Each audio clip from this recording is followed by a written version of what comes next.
It's hard when looking at sites like this to not think big. This has been called the last Shangri-la, a mythical utopia hidden away in the mountains of the Himalayas. It's also known as the happiest country on earth, where success is measured not in gross domestic product, but rather through a concept known as gross national happiness. But what does this measure of success mean in daily life? And more importantly, for me at least, what does it taste like? To answer these questions and more, This episode of Eat Drink Asia, we take you to Bhutan.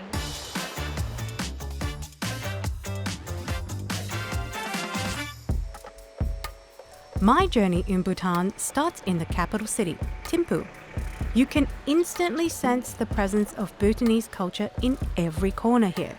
The law requires all citizens to wear traditional clothing for work and on formal occasions. And all the buildings are put up and maintained using strict guidelines, so they have a traditional appearance. Thimphu is also the only capital city in the world with no traffic lights. Instead, they have these cool-looking pavilions where police officer guards traffic movements. Bhutan didn't have access to television or the internet until 1999. And even now, you still can't find fast food or supermarket chains here. So I've decided to start my Bhutanese food experience at this local restaurant. One dish I was told I have to try is emadachi, the national dish of Bhutan. We are now in Zambala 2 restaurant. There's a lot of local people just chilling, having their lunch there. We've ordered the national dish, emadachi, with the chili cheese sauce stew, which is something that we're told is part of everyday diet of Bhutanese people. The cheese sauce is very light. It's much less punchier than the cheese that we're used to. Less saltier than cottage cheese. I think more between, I would say like even a mascarpone and a cheddar. The spice is not too bad. I actually find it quite pleasant. It's not hot at all according to my high spice tolerance for Hong Kong standards.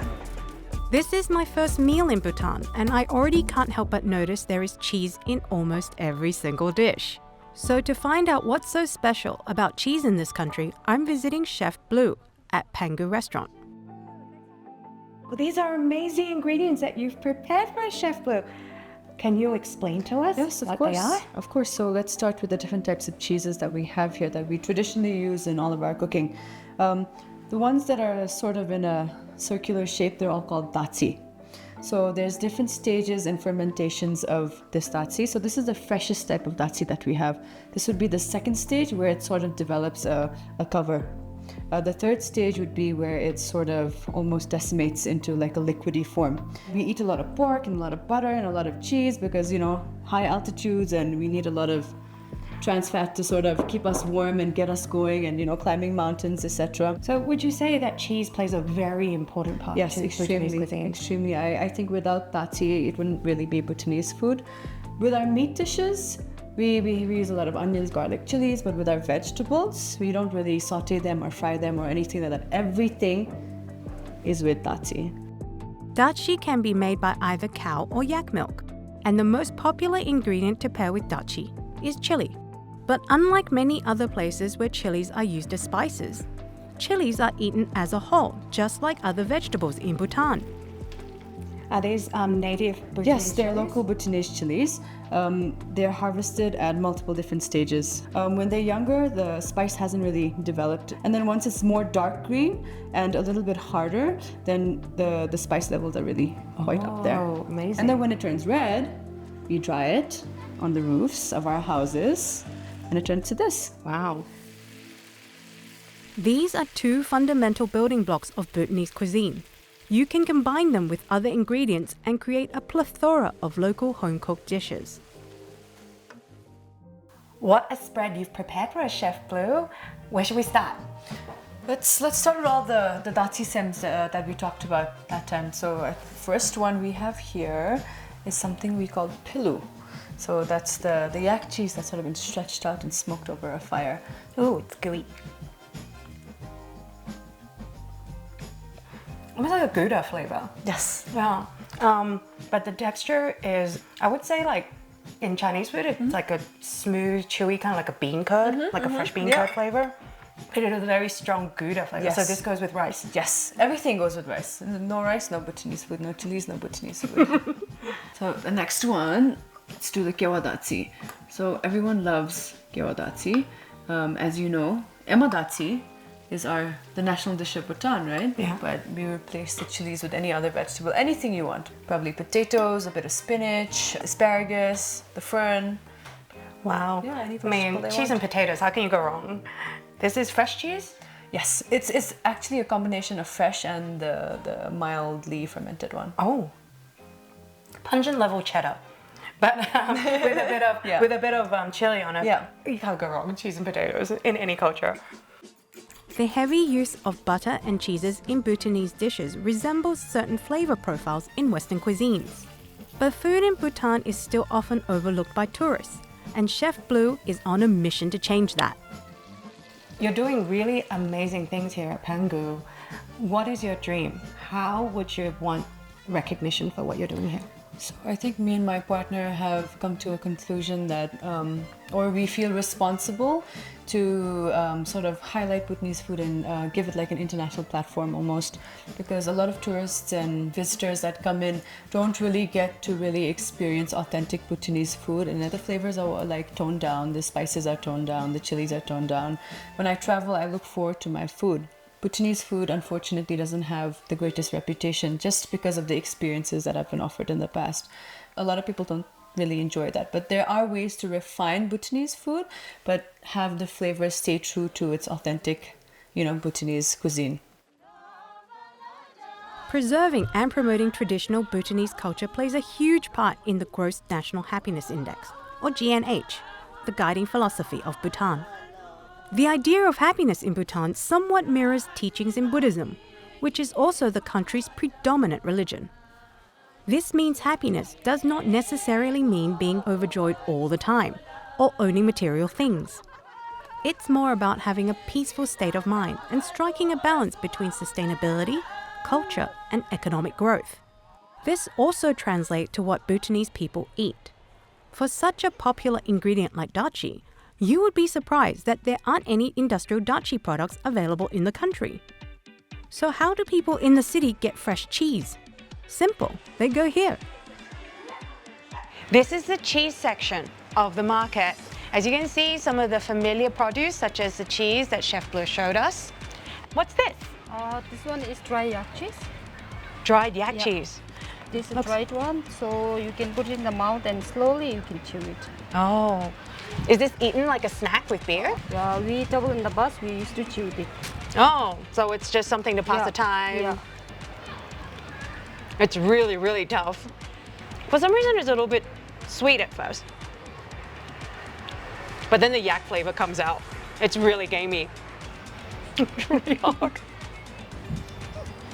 It will take 2 to 3 hours to chew. It takes 2 to 3 hours to chew this. I'm like a cow. After getting some dried yak cheese, I'm now prepared to take a 3-hour drive to Punakha, the religious center and former capital of Bhutan.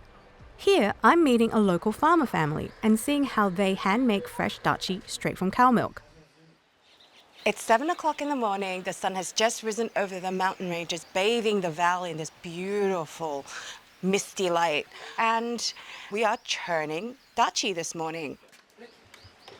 To make dachi, farmers will first collect milk from a cow or yak. Then the milk is left to be fermented for a couple of days. After that, they use a churn to separate butter from the milk.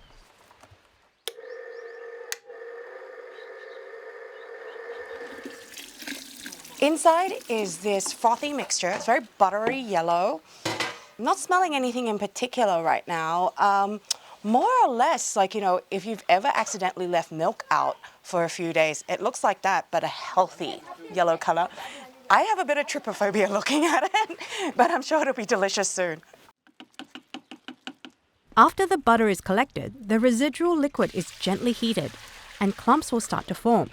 Then you can start hand rolling the clumps into dachi. It's actually a very nice feeling on the hands. It's beautiful temperature. It's like a bath. I hope I don't ruin this for her.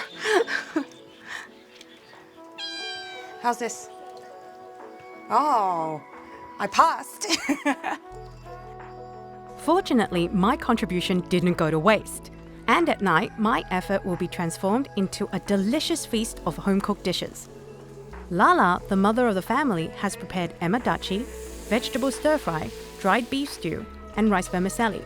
All dishes are loaded with dachi, chilies, or a combination of both. Is there anyone in Bhutan that says, oh, I can't eat chilies?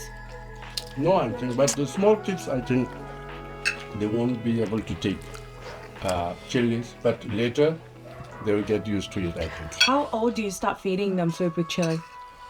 Maybe around when the child is about 2 years. That's really young. Do you start them on something like emadachi? No, but a little bit of chili, I think they will take it. We give them a little bit so that they get used to it, and later they can take. So for Bhutanese, I think chilies are the appetizer actually. The freshly made dachi adds amazing umami and creaminess to all the dishes. And I can tell the spice level is authentic as it is not toned down at all. But if you want to try all these authentic Bhutanese dishes, the only way is to come to Bhutan, as currently Bhutan does not export dashi out of the country. Could you imagine, like, if big factories started making dashi and all that without anyone making it at home? Do you think you guys would be happy just buying things from the supermarket like we do? Or do you enjoy, like, somehow at some level that you always make and grow your own things?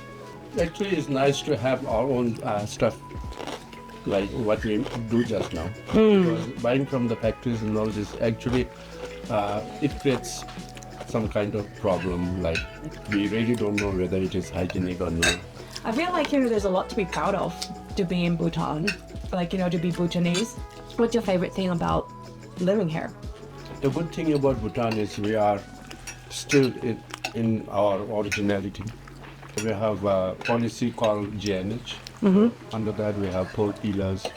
These 4 pillars are preservation of tradition and culture, preservation of our environment, sustainable development, and good governance. Do you sometimes see the news and just see other countries and go, wow, I'm glad we don't have that?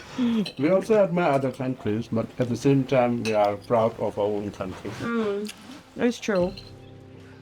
After talking to people across Bhutan, I noticed that the philosophy of pursuing peace and happiness is truly ingrained in the mind of every citizen. Bhutan also has its own problems to face, like the lack of a diverse economy and a brain drain of young talent.